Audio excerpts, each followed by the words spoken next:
রাজনীতির ইতিহাসে এমন কিছু মুহূর্ত আসে যখন শুধু একটি বক্তব্যই নতুন সম্ভাবনার দরজা খুলে দেয়। পশ্চিমবঙ্গের রাজনৈতিক অঙ্গনেও যেন তেমনই এক আলোড়নের সময় উপস্থিত হয়েছে। বিজেপির সাংসদ সৌমিত্র খাঁ সম্প্রতি এমন এক মন্তব্য করেছেন যা নিয়ে রাজনৈতিক মহলে জোর আলোচনা শুরু হয়েছে। তার বক্তব্য, যদি বিজেপির কেন্দ্রীয় নেতৃত্ব একবার সবুজ সংকেত দেয় তাহলে তৃণমূল কংগ্রেসের ভিত থেকেই বড়সড় পরিবর্তন দেখা যেতে পারে। তিনি দাবি করেছেন, বহু বিধায়ক ও সাংসদ বর্তমানে দলের প্রতি অসন্তুষ্ট এবং নতুন রাজনৈতিক যাত্রার জন্য প্রস্তুত রয়েছেন। এই বক্তব্য শুধুমাত্র রাজনৈতিক সমীকরণের পরিবর্তনের ইঙ্গিত নয়, বরং এটি অনেক মানুষের কাছে এমন এক নতুন সম্ভাবনার গল্প। কারণ গণতন্ত্রে পরিবর্তন মানেই নতুন আশা, নতুন দিশা এবং নতুন করে মানুষের আস্থা ফিরে পাওয়ার সুযোগ। বাংলার রাজনীতি বরাবরই আবেগ, সংগ্রাম এবং পরিবর্তনের সাক্ষী। আর সেই ইতিহাসে নতুন অধ্যায় যোগ হওয়ার ইঙ্গিত যেন মিলছে বর্তমান পরিস্থিতিতে। বিজেপির সাংসদ সৌমিত্র খাঁর বক্তব্যে উঠে এসেছে যে প্রায় 50 জন বিধায়ক বর্তমান পরিস্থিতিতে অসন্তুষ্ট। একই সঙ্গে প্রায় 20 জন সাংসদও নাকি নতুন রাজনৈতিক মঞ্চে যোগ দেওয়ার ব্যাপারে আগ্রহী। এই দাবি সত্যি হলে তা নিঃসন্দেহে পশ্চিমবঙ্গের রাজনীতিতে একটি বড় পরিবর্তনের সূচনা করতে পারে। তবে এই ঘটনাকে শুধুমাত্র রাজনৈতিক দলবদলের হিসেবে দেখলে ভুল হবে, বরং এর মধ্যে রয়েছে মানুষের প্রত্যাশা, কর্মীদের নতুন স্বপ্ন এবং উন্নয়নের জন্য আরও কার্যকর রাজনৈতিক পরিবেশ গড়ে তোলার আকাঙ্ক্ষা। সৌমিত্র খাঁ কি বলেছেন শুনব।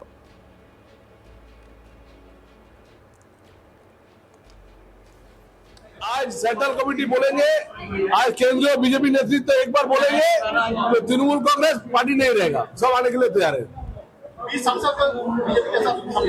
हाँ, मैं बोल रहा हूँ ना, 50 विधायक आपका विधानसभा में आए नहीं और 20 सांसद आने के लिए तैयार है, लेकिन हमारा जो है हमारा एक्टिव मेंबर्स भी चलेगा। বাংলার সাধারণ মানুষ সবসময় উন্নয়ন, কর্মসংস্থান এবং শান্তিপূর্ণ রাজনৈতিক পরিবেশ চেয়েছেন। রাজনৈতিক অস্থিরতা কিংবা অভ্যন্তরীণ অসন্তোষ যখন বাড়তে থাকে তখন স্বাভাবিকভাবেই নতুন বিকল্পের প্রতি আগ্রহ তৈরি হয়। বিজেপির তরফে দীর্ঘদিন ধরেই দাবি করা হচ্ছে যে বাংলায় তারা আরও শক্তিশালী সাংগঠনিক ভিত্তি তৈরি করছে। সেই প্রেক্ষাপটে সৌমিত্র খাঁর বক্তব্য অনেকের কাছেই গুরুত্বপূর্ণ বলে মনে হচ্ছে। রাজনীতিতে পরিবর্তন কখনো রাতারাতি ঘটে না, এর পেছনে থাকে দীর্ঘদিনের অভিজ্ঞতা, মানুষের প্রতিক্রিয়া এবং নেতাদের সিদ্ধান্ত। যদি সত্যিই একাধিক জনপ্রতিনিধি নিজেদের রাজনৈতিক অবস্থান পরিবর্তনের কথা ভাবেন, তাহলে তার অর্থ হলো তারা নিজেদের ভবিষ্যৎ এবং মানুষের প্রত্যাশা নিয়ে নতুনভাবে চিন্তা করছেন। এই ধরনের সিদ্ধান্ত অনেক সময় রাজনৈতিক দলগুলিকেও আত্মসমালোচনার সুযোগ দেয়, কারণ গণতন্ত্রে জনগণের আস্থা রাখা সবচেয়ে বড় চ্যালেঞ্জ। প্রসঙ্গত, তৃণমূলে একের পর এক ভাঙন অব্যাহত। এবার ভাঙন কলকাতা পুরসভায়, ফের তৃণমূলে বিদ্রোহ। সাংসদ কাকলি ঘোষ দস্তিদার দলে তার সমস্ত সাংগঠনিক পদ থেকে পদত্যাগ করেছেন। তিনি রাজ্য সভাপতি সুব্রত বক্সিকে চিঠি লিখে এই বিষয়টি জানিয়েছে। পাশাপাশি জানা যাচ্ছে কলকাতা পুরসভার 12 নম্বর বোর্ডের চেয়ারপারসনের পদ ছাড়লেন সুশান্ত ঘোষ। বুধবারই পুর কমিশনার স্মিতা পান্ডের কাছে তার ইস্তফাপত্র জমা দিচ্ছেন। পুরসভার আর এক কাউন্সিলর অরূপ চক্রবর্তীও মিউনিসিপ্যাল অ্যাকাউন্টস কমিটির পদ ছাড়লেন। মঙ্গলবারই মমতা ব্যানার্জি কাউন্সিলরদের নিয়ে বৈঠক করেছিলেন, তাদের ঝাঁপিয়ে পড়ে কাজ করার নির্দেশ দিয়েছিলেন তৃণমূল সুপ্রিমো। তবে পরের দিনই দেখা গেল উল্টো ঘটনা। এর আগে দেবলীনা বিশ্বাস পুরসভার 9 নম্বর বোর্ড চেয়ারম্যান পদ থেকে ইস্তফা দিয়েছিলেন। এরপর সুশান্ত ঘোষ কলকাতা পুরসভার 12 নম্বর বোর্ড চেয়ারম্যান পদ ছেড়েছেন তিনি। কাউন্সিলর থাকলেও বোর্ড চেয়ারম্যান পদ থেকে পদত্যাগ করেছেন তিনি। সাংবাদিকদের মুখোমুখি হয়ে দলের বিরুদ্ধে একরাশ ক্ষোভ উগরে দিয়েছেন। কি বলেছেন তিনি শুনব। 15 বছর ধরে আমাকে লড়তে হয়েছে দলের সঙ্গে, এবং সেটা আপনারা সবাই জানেন।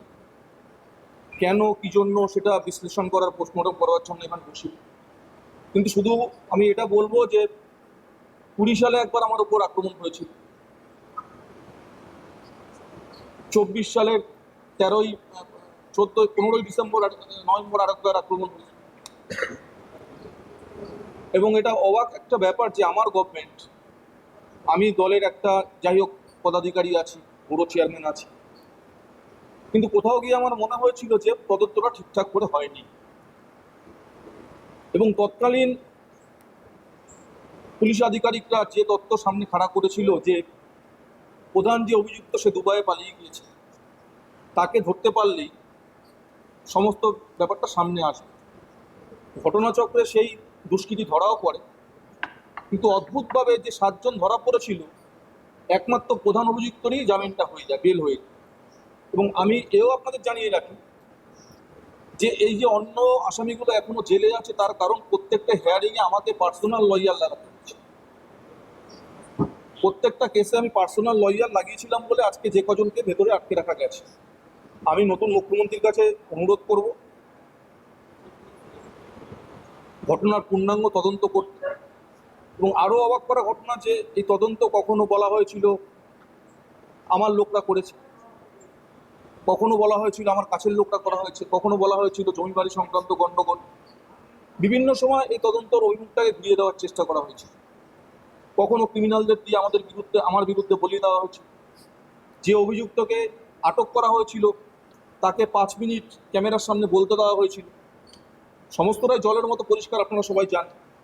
তা সত্ত্বেও দল করতাম, দলের একটা অংশ ছিলাম, প্রশাসনের একটা অংশ ছিলাম, কখনো মুখ ফুটে একটা প্রতিবাদ করতে পারি। কিন্তু আজকে আমি নতুন মুখ্যমন্ত্রী এসছেন, তার কাছে অনুরোধ করব প্রকৃত তদন্ত করে যদি প্রকৃত দোষীকে খুঁজে পাওয়া যায় তাহলে তার কাছে আমি কৃতজ্ঞ থাকবো। কারণ এটা আমার পক্ষে জানা অত্যন্ত জরুরি যে যে ঘটনাটা ঘটেছিল সেটা আমার মশারির ভেতরই হয়েছিল না বাড়ির ঘরের বাইরে হয়েছিল। এদিকে পুরসভার পাবলিক অ্যাকাউন্টস কমিটির সদস্যপদ ছাড়লেন তৃণমূল কাউন্সিলর অরূপ চক্রবর্তী। সদস্যপদ ছাড়ের পর অরূপ চক্রবর্তী আজ তাক বাংলাকে এক্সক্লুসিভ সাক্ষাৎকারে কি বলেছেন শুনব। মমতাদি বলেছেন, মমতাদির মূল্যায়ন করার ধৃষ্টতা আমার নেই। মমতাদি আমাদের সকলের নেত্রী, তাকে দেখেই রাজনীতিতে এসেছি।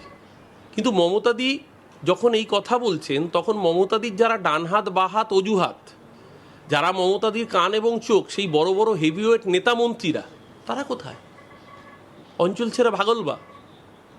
পরের দিন যখন ভাঙচুর হচ্ছে, আমরা যারা নিচুতলার চুনোপুটি নেতা, কাউন্সিলর, নেতাও নই, কর্মী, আমরা রয়েছি।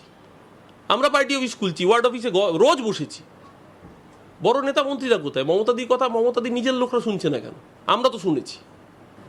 আর যেই জায়গা থেকে ইস্তফা দিয়েছি, এই অ্যাকাউন্টস কমিটির পোস্টটা, এই পোস্টটা কার্যত দীর্ঘদিন ধরে মিটিং হচ্ছে না। খুব স্বাভাবিক কারণেই মাঝখানে ইলেকশন গেছে, তার আগেও বহুদিন মিটিং হয়নি। এখন পরিবর্তিত পরিস্থিতিতে আরোই অচল অবস্থায়। তো এই পোস্ট আঁকড়ে থাকার কোনো মানে হয় না। এই আঁকড়ে না থেকে মানুষের রায়কে এবং গণতন্ত্রে মানুষের রায়কে সম্মান দিতে হয়। মানুষের ভোটে হেরে গিয়েছি, মানুষের রায়কে মর্যাদা দিতে হবে। পদত্যাগ করেছি, মানুষের সাথে কথা বলব। অঞ্চলের মানুষ, আমি কাউন্সিলরশিপ থেকেও রেজিগনেশন দিতাম, কিন্তু যেহেতু প্রচুর মানুষকে রোজ সই দিতে হয়, সিগনেচার করতে হয় বিভিন্ন কাজে, মানে কারুর আধারের আপডেশন হোক, কারুর ইডাব্লিউএস সার্টিফিকেট হোক, কারুর রেসিডেন্সিয়াল হোক, কারুর ক্যারেক্টার সার্টিফিকেট, ইনকাম সার্টিফিকেট, হাজার ঘন্টা সার্টিফিকেট কাউন্সিলরের কাছে রোজ মানুষ আসে। মানুষের সাথে কথা বলবো। মানুষ যদি বলেন ওখান থেকেও রেজিগনেশন দিয়ে দিতে, পদ আঁকড়ে বসে থাকবো না। অন্যান্য খবরে আপডেটের জন্য অবশ্যই নজর রাখুন আজ তাক বাংলার ইউটিউব স্ট্রিমিংয়ে। লাইক, কমেন্ট, শেয়ার এবং সাবস্ক্রাইব করতে ভুলবেন না।